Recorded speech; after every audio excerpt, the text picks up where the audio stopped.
If you want to stop centering men in your life, here are the biggest mistakes women make and how to fix them in 7 easy steps. Yeah, I know what this is. Let's get into it. So step 1, understanding your worth as an individual and stop seeking male validation. So in order to do that, you need to look at yourself as an individual. What are your likes, dislikes? But they should not be revolved around men. It shouldn't be involved about this guy likes when I do this. It should be about what you like to do. You came into this world by yourself, so you should really focus on what makes you happy, and no one else should be involved with that. And guys, you need to stop changing who you are to please a man. Especially, it's even more weird when they never ask for it. Just because he likes girls that play guitar does not mean you should start playing guitar.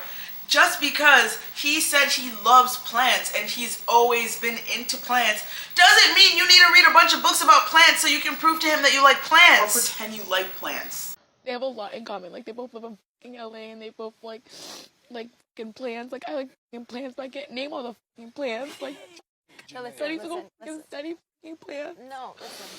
Because I will go study some stupid ass fucking plants. No. But I like plants. They're not stupid, you know? I'm just like... That is not okay. That is pick me activity. Pick me, love me, choose me. That's what that is. Step 2 is you really need to cultivate self-love and independence, which is going to ultimately help with step 1. What do you like? What are your interests? So instead of always trying to cater to what a man likes and trying to copy those things, you need to figure out who you are. What do you like? What do you like to do? What do you find fun? What are your hobbies? What are your activities?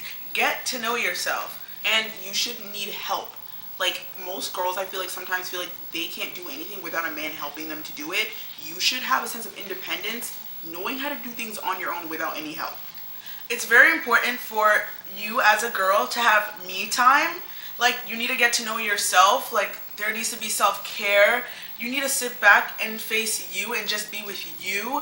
And a lot of you guys don't want to be with yourself, which is why you're always seeking men and always putting them in the center. Because if you have to put you in the center, you're like, ooh, I don't want to face her. Well, give it up, delicious. Grow up. Grow up. You're going to have to face yourself sooner or later. Step 3, stop chasing men. I just feel like this is self-explanatory in terms of decentering men. If you are a person, think about your relationships that you've been having, situationships. Honestly, if you're in a situationship, 9 times out of 10, you're probably chasing him in your head.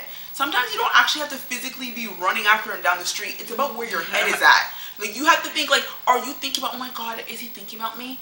What is he doing right now?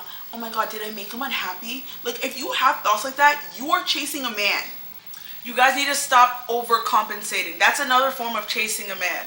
Like, okay, I'm going to try to show him how much I like him today by I'm going to show up and I'm going to bring him food. And it's like the beginning of your relationship. A perfect example of overcompensating for a man is Zayn on The Ultimatum. Her man is basically acting like he doesn't know if he really wants to be with her. So in case they break up, she fills up the room with balloons and she tells him, hey, this is a birthday party for you, like an early birthday party in case we break up, because she wants him to stay with her.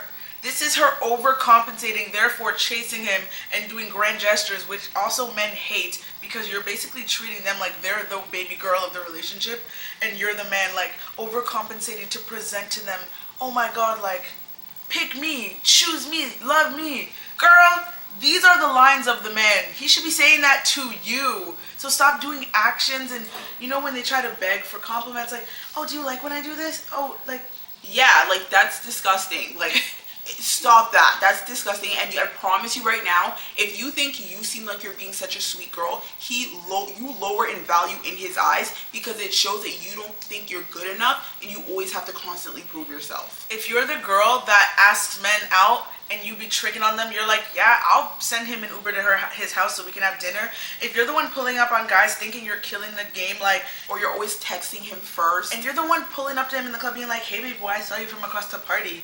I think we should go on a date. You think you ate? You think you just ate? That's disgusting. Like, do better. And a second thing I want to mention when it comes to the chasing men thing, If he has rejected you and he is showing emotional unavailability, and you guys say the thing, oh, I love going after guys who are emotionally unavailable to prove to myself that I can get them. So you love chasing to prove to yourself you can get them.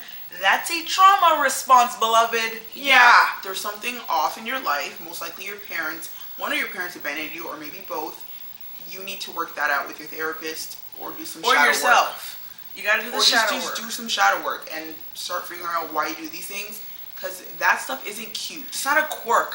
I know these girls be rapping about it, pretending like it's so cool to steal girls' man. Because a lot of times it's actually them just wanting to prove that they're loved and capable of being loved. But they want to wrap it around of me being cocky and I can get any man. But it's really not true. Yeah, so to the girls that go that cocky direction where they're like, oh my god, do you know who I am? I'm that girl. To a guy that's rejecting them, and then you start doing things to get him to like you.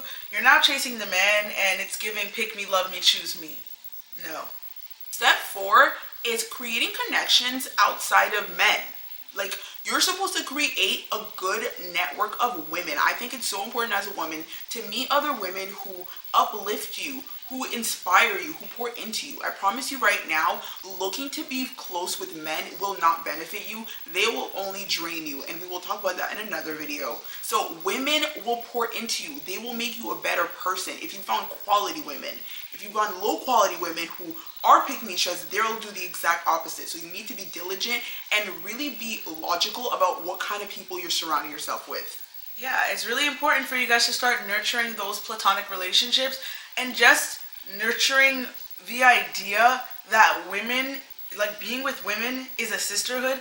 Stop putting women down in order to make a guy like you.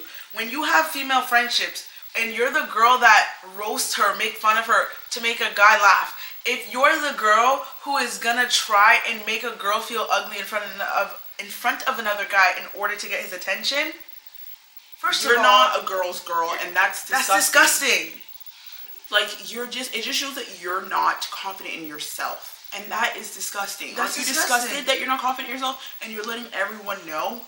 Ugh. The idea that you would ever put a male in front of a female, even if they're a friend or not, especially a man you're not in a relationship with, is very sickening, because a man will never do that for you. Men will always choose their bros, okay? And themselves. They will never choose you. So you're not killing it. So you need to always choose yourself, but also consider your friends. Have love for your friends. They'll be there before a man will be there for you. So don't think about like not caring about, when you get with a guy. Think about whether that could affect your friendships. And if it does, consider that relationship not maybe a good thing for you. And don't put down any other women, whether they're your friend or not, in order to garner the attention or making a guy like you. If a guy likes you more because you are insulting another woman, do you really think he's the guy you should be dating? He's not a good guy. He doesn't respect women.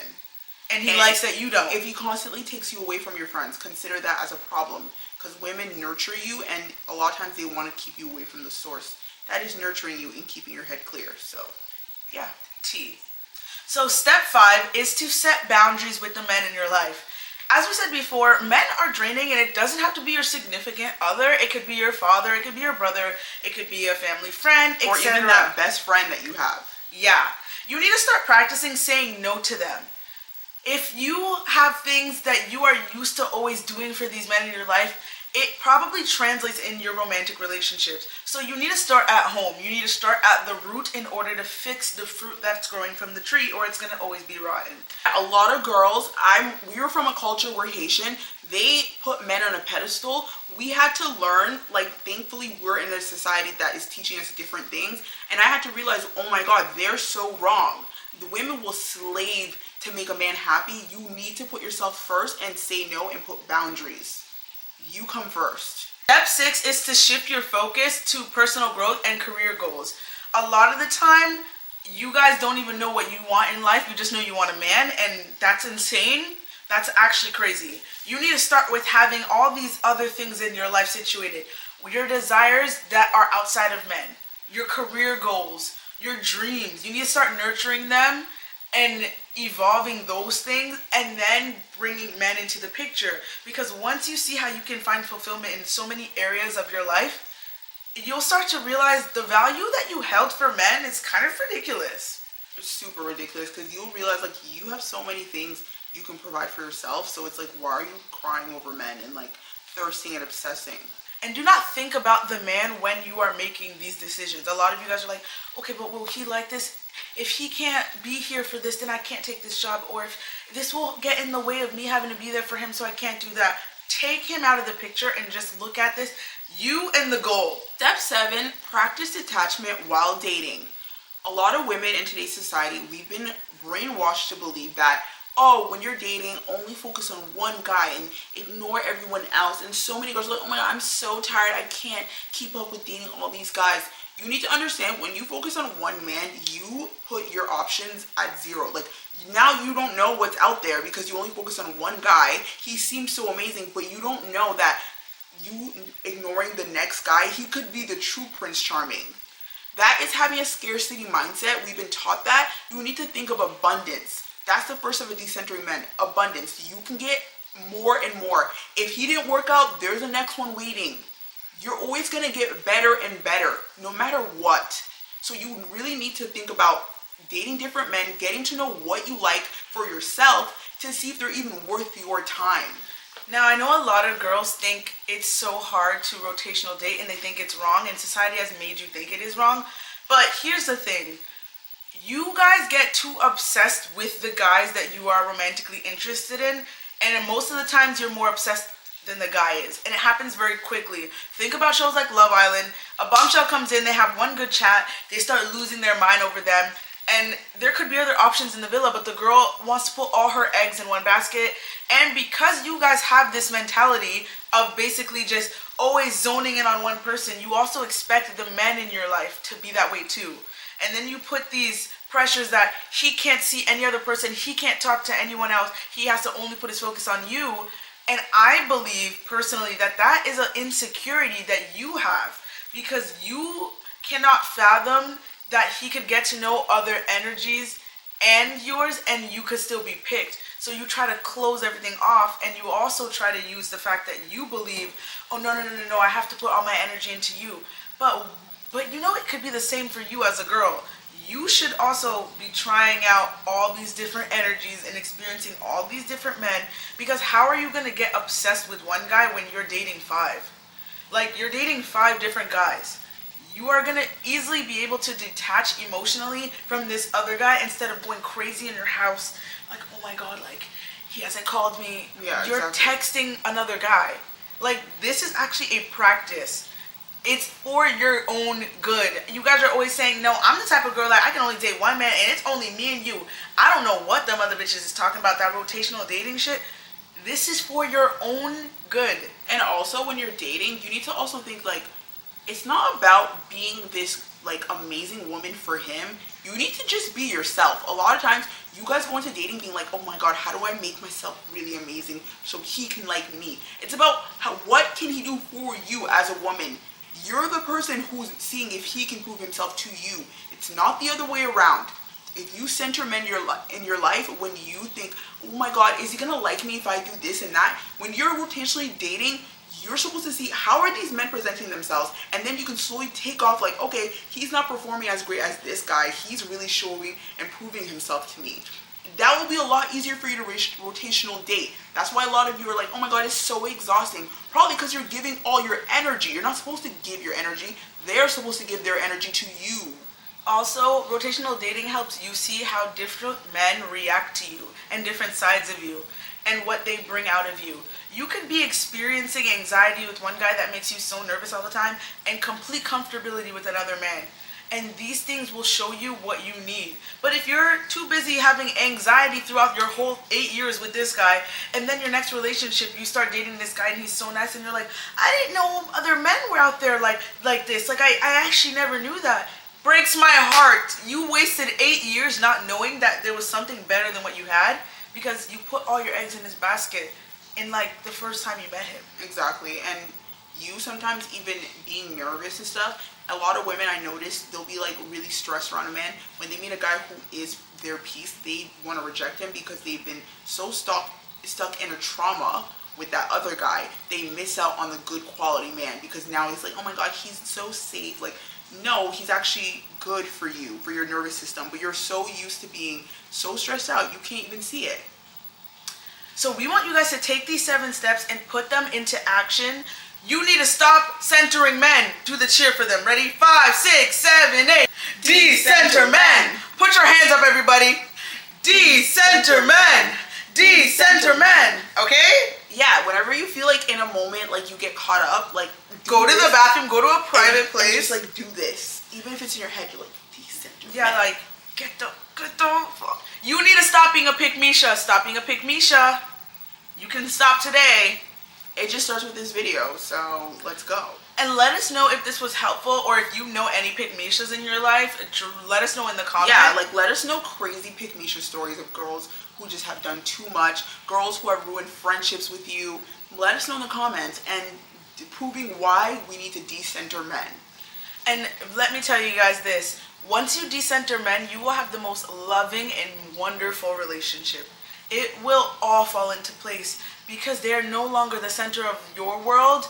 You become the center of theirs. My name is Mel. And I'm Charles. And you're watching The Remy Diaries. And this is Girl Talk on Remy TV, your favorite YouTube streaming network, where you'll never want to change the channel.